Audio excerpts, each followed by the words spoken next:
Assalamualaikum warahmatullahi wabarakatuh.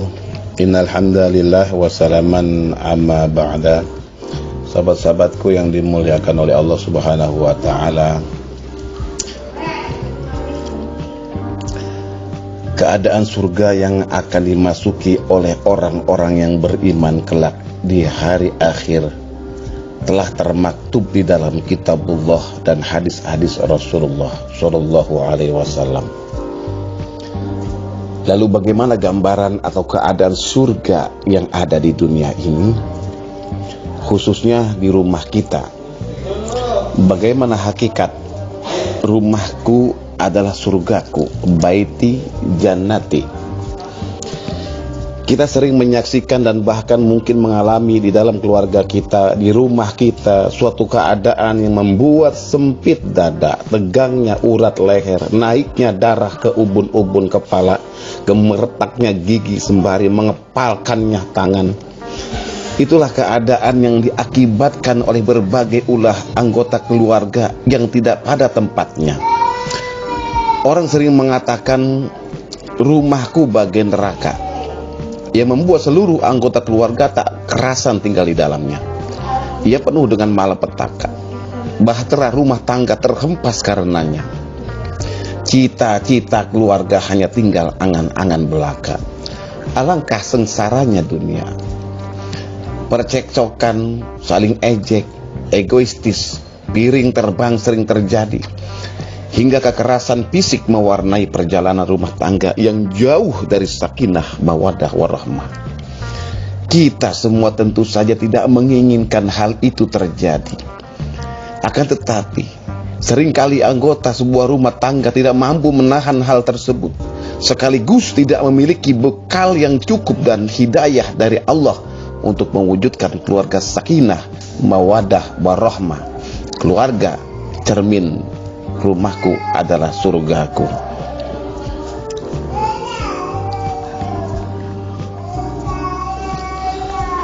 Sahabat-sahabatku yang dimuliakan oleh Allah Subhanahu wa taala. Allah berfirman, A'udzubillahi minasyaitonir rajim. Ya ayyuhan nasu ittaqu rabbakumul ladzi khalaqakum min nafsin wahidah wa khalaqa minha zawjaha wa bassa minhuma rijalan katsiran wa nisaan wattaqullaha alladzi tasaaluna bihi wal arham innallaha kana 'alaikum raqiba.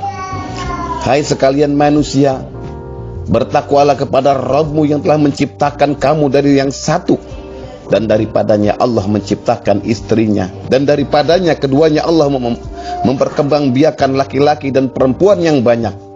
Dan bertakwalah kepada Allah yang dengan mempergunakannya namanya kamu saling meminta satu sama lain, dan peliharalah hubungan silaturahim. Sesungguhnya Allah selalu menjaga dan mengawasi kamu. Sahabat-sahabatku yang dimuliakan oleh Allah, kita yang hadir, kita yang ada di dunia ini, kita diseru oleh Allah agar bertakwa kepadanya. Allah Subhanahu wa taala juga menginformasikan bahwasanya diciptakannya pasangan hidup kita masing-masing, yakni istri-istri kita masing-masing, melalui pasangan suami istri pasutri. Inilah Allah Subhanahu wa taala memperkembangbiakan manusia yang banyak jumlahnya, laki-laki dan perempuan. Pergaulan suami istri yang Allah takdirkan membuahkan hasil berupa anak, hendaknya atas dasar takwa, sehingga pergaulan suami istri tersebut benar-benar membuahkan anak-anak yang soleh dan solihah. Selanjutnya, jumlah manusia yang banyak itu hendaknya tetap menjaga silaturahim, menjaga hubungan baik secara harmonis, sebab pada dasarnya manusia adalah satu rahim, satu keturunan yang sama. Sahabat-sahabatku yang dimuliakan oleh Allah, untuk menjaga anak-anak serta anggota keluarga lainnya agar tetap hidup harmonis, penuh kasih sayang di bawah ridho Allah Subhanahu wa taala, mawaddah warahmah, yang hal itu merupakan wujud dari rumahku surgaku, maka beberapa kiat berikut ini layak untuk ditempuh, yaitu yang pertama, Jaga masing-masing hak dan kewajiban anggota rumah tangga. Allah Subhanahu wa taala berfirman, A'udzubillahi minasyaitonirrajim, walahunna mislu alladzi 'alaihinna bil ma'ruf walirrijali 'alaihinna darajatun wallahu azizun hakim. Dan para wanita mempunyai hak yang seimbang dengan kewajibannya menurut cara yang ma'ruf. Akan tetapi para suami mempunyai satu tingkatan kelebihan daripada istrinya, dan Allah Maha Perkasa lagi Maha Bijaksana. Sahabat-sahabatku yang dimuliakan oleh Allah, dari Muawiyah bin Haidah al-Kushairi diriwayatkan bahwa ia berkata, Aku pernah bertanya, wahai Rasulullah, apa hak istri salah seorang di antara kami atas suaminya?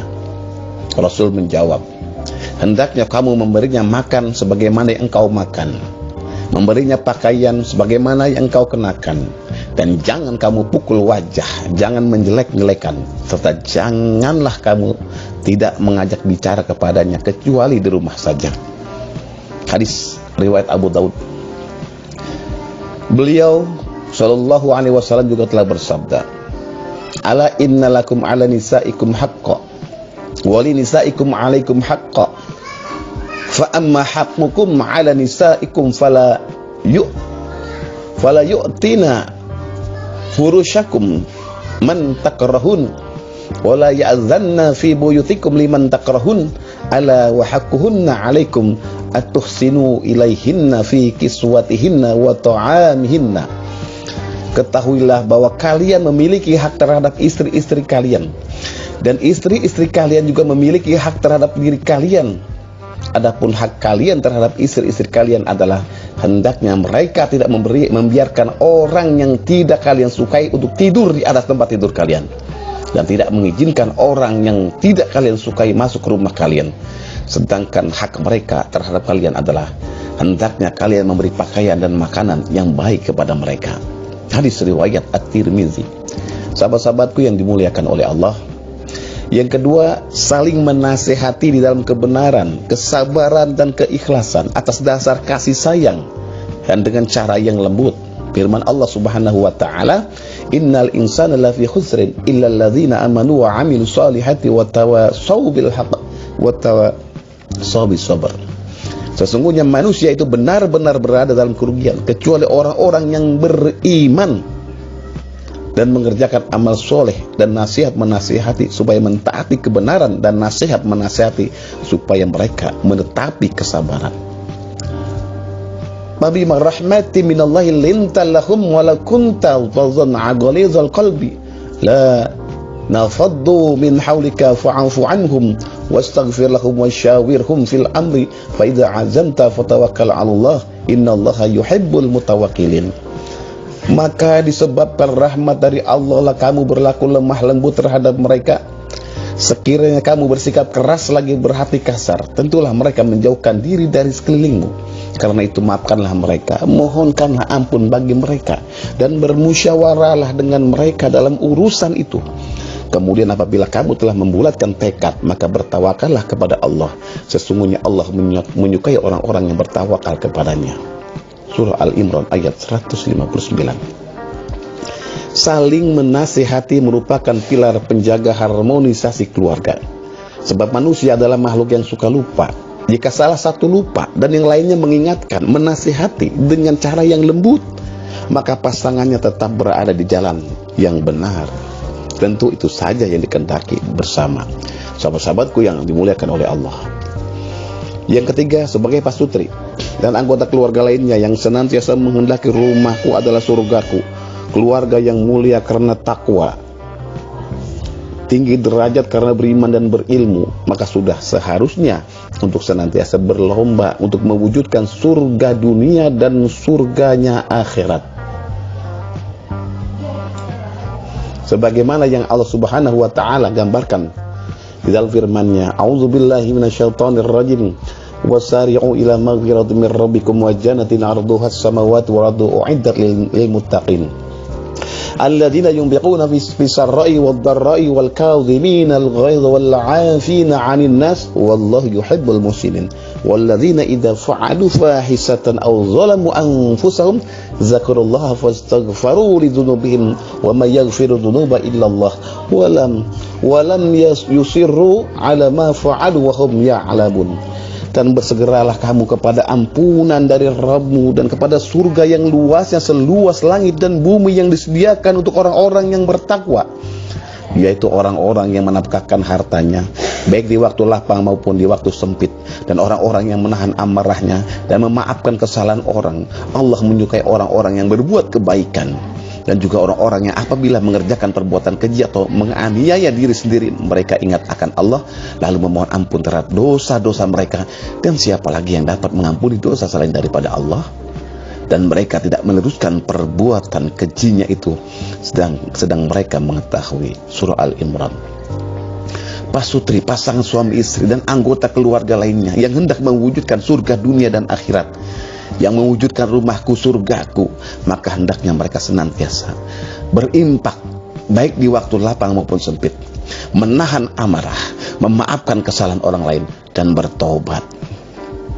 Sahabat-sahabatku yang dimuliakan oleh Allah, yang keempat, anggota keluarga yang dapat mewujudkan rumahku surgaku adalah mereka yang senantiasa tolong menolong dan bekerja sama di dalam kebajikan dan ketakwaan. Mereka akan senantiasa mengenyahkan keburukan, permusuhan, dan perbuatan dosa lainnya. Allah Subhanahu wa taala berfirman, "Wa ta'awanu 'alal birri wat taqwa wa la ta'awanu 'alal itsmi wal 'udwan wattaqullaha innallaha syadidul 'iqab." Dan tolong menolonglah kamu dalam mengerjakan kebajikan dan takwa, dan jangan tolong menolong dalam berbuat dosa dan pelanggaran, dan bertakwalah kamu kepada Allah. Sesungguhnya Allah amat berat siksanya. Surat Al-Maidah ayat 2. Berdasarkan kerjasama dan tolong menolong atas dasar kebajikan dan takwa itulah setiap munculnya problematika keluarga akan dapat diatasi, dihadapi, dan diselesaikan dengan solusi yang menyenangkan, bukan berakhir dengan mengenaskan. Sahabat-sahabatku yang dimuliakan oleh Allah, wa min ayatihi an khalaqalakum min anfusikum azwajan litaskunu ilaiha wa ja'ala bainakum mawaddatan wa rahmah inna fi dzalika laayatil liqaumin yatafakkarun. Dan di antara tanda-tanda kekuasaan Allah ialah Dia menciptakan untukmu istri-istri dari jenismu sendiri supaya kamu cenderung dan merasa tentram kepadanya, dan dijadikannya di antara kamu rasa kasih sayang. Sungguh pada yang demikian itu benar-benar terdapat tanda-tanda bagi orang-orang yang mau berfikir. Pada ayat sebelumnya dijelaskan Allah menciptakan manusia dari tanah, lalu daripadanya manusia berkembang biak melalui hubungan suami istri. Sebagai kelanjutan, ayat ini menjelaskan bahwa hubungan pasangan ini harus dibangun dengan akhlak mulia, menuju keluarga sakinah, tentram, mawadah, cinta, dan rahmah adalah kasih sayang. Dalam Al-Quran, Nabi Muhammad lebih ditonjolkan ketauladan akhlaknya daripada ibadahnya. Sungguh engkau, ya wahai Muhammad, benar-benar berbudi pekerti yang agung. Innaka la'ala khuluqin azim. Khairukum li ahli. Orang yang terbaik di antara kalian adalah yang terbaik dalam berkeluarga. Ada 3 akhlak utama yang harus diperhatikan untuk membangun baiti jannati, rumahku surgaku. Yang pertama, komunikatif. Artinya apa? Aktiflah berkomunikasi dengan Allah, orang tua, mertua, pasangan, dan putri-putri Anda, putra-putri Anda. Ketika bangun tidur, sebelum menyapa siapapun, sapalah Allah dengan berdoa. Wahai Allah, terima kasih Engkau masih berkenan memberi saya tambahan hidup. Setelah tidur semalam, saya akan berhati-hati dalam hidup, sebab saya pasti tahu suatu saat kembali kepadamu. Setiap pagi berikan ciuman kasih sayang untuk pasangan Anda, disertai doa dan ungkapan cinta. Misalnya, I love you, barakallahu fiik, aku mencintaimu, dan semoga berkah Allah terus tercurah kepadamu. Sapalah setiap hari kedua orang tua dan mertua Anda dengan salam dan ungkapan yang terindah, meskipun hanya melalui media komunikasi modern. Upayakan jangan sampai Anda kedahuluan salam mereka. Jadilah anak atau menantu penyapa dan periang, jangan jadi orang bisu. Semua itu pahala. Senyum orang tua adalah senyum Allah untuk Anda. Dan ketahuilah, senyum mereka adalah modal untuk kesuksesan Anda. Bicarakan terus terang, bicara terus terang, sekecil apapun masalah yang mengganjal dengan pasangan Anda dengan cara yang sopan dan terhormat. Jangan disimpan dalam hati agar tidak menjadi penyakit. Bicara belak-belakan memang amat berat dan menyakitkan, tapi untuk jangka panjang itulah tindakan yang paling menyelamatkan rumah tangga. Perbanyak komunikasi dengan Allah melalui sujud malam hari untuk curhat apapun. Jangan sekali-kali curhat kepada selain Allah. Yakinlah, melalui sujud panjang Allah akan mengambil alih penyelesaian semua masalah Anda. Sikap komunikatif juga ditandai dengan memperbanyak sedekah telinga, yaitu mendengarkan sampai tuntas apa saja yang disampaikan pasangan Anda. Tahanlah sekuat tenaga hasrat untuk memotong pembicaraan, sebab hal itu menyakitkan dan amat melukainya. Setiap orang amat suka didengar, tapi sayang hanya sedikit orang yang bisa melakukannya. Telah banyak kursus menjadi pembicara terbaik, tapi belum tentu ada pelatihan menjadi pendengar yang terbaik. Yang kedua, apresiatif. Artinya memperbanyak syukur kepada Allah dan terima kasih kepada pasangan. Hindari kebiasaan mengeluh, sebab itu tanda keimanan yang keropos dan mental yang sakit. Hargailah setiap jasa sekecil apapun pasangan Anda. Ketika menikmati hidangan yang disiapkan istri misalnya, katakan, wahai Allah, gantilah makanan dan minuman surga untuk istriku yang tercantik. Yang menyiapkan hidangan ini, berikan ia kebahagiaan, sebab ia telah membahagiakan saya dengan penataan rumah, pakaian, dan hidangan yang luar biasa ini. Sebagai seorang istri, Anda juga harus memberi apresiasi yang sama. Misalnya, wahai Allah, gantilah keringat suamiku yang tampan dan pekerja keras ini dengan mutiara-mutiara terindah di surga. Allah sudah memberi jaminan keberkahan dan kebahagiaan jika Anda apresiatif. Jika kamu apresiatif kepada Allah dan semua orang, kamu akan menambah kualitas hidupmu. Sediakan me time untuk pasangan Anda. Pada waktu-waktu tertentu, berikan istri Anda waktu dan kesempatan sepenuhnya untuk off dari semua tugas rumah tangga, agar bisa bersenang sepenuhnya. Berikan waktu seharian penuh kepada istri Anda, sesekali untuk istirahat dan memanjakan dirinya, serta ambil alih semua pekerjaan itu, mulai membersihkan dan merapikan rumah sampai menyuapi anak Anda. Saat itulah Anda bisa menghargai kepayahan sang istri dalam mengatur rumah tangga dan anak selama ini yang telah dilakukan bertahun-tahun. Sebagai istri, izinkanlah suami Anda untuk istirahat atau menyalurkan hobinya sampai ia bersenang-senang dengan puas. Tidakkah ini juga ibadah yang amat agung? Ternyata dalam kenyataan sehari-hari hanya sedikit manusia apresiatif. Artinya jangan kecewa menghadapi manusia yang tak apresiatif, dan berusaha menjadi manusia langka yang terpuji itu. Umar bin Khattab radhiyallahu an pernah mendengar orang berdoa, wahai Allah, jadikan aku termasuk orang-orang yang sedikit. Mahaza doa. Doa macam apa ini? Tanya Umar. Orang itu menjawab, tidakkah Allah beriman? Tidaklah Allah berfirman bahwa hanya sedikit orang yang apresiatif? Umar langsung berkata, kulun nas a'lamu min Umar. Ternyata orang-orang lebih pintar dari Umar. Yang ketiga, selektif. Artinya pilihlah kata terindah untuk pasangan Anda. Jangan asal bunyi tanpa berpikir akibat negatif dari kata yang diucapkannya. Orang bijak berkata, think today and speak tomorrow. Berpikirlah sekarang dan katakan besok.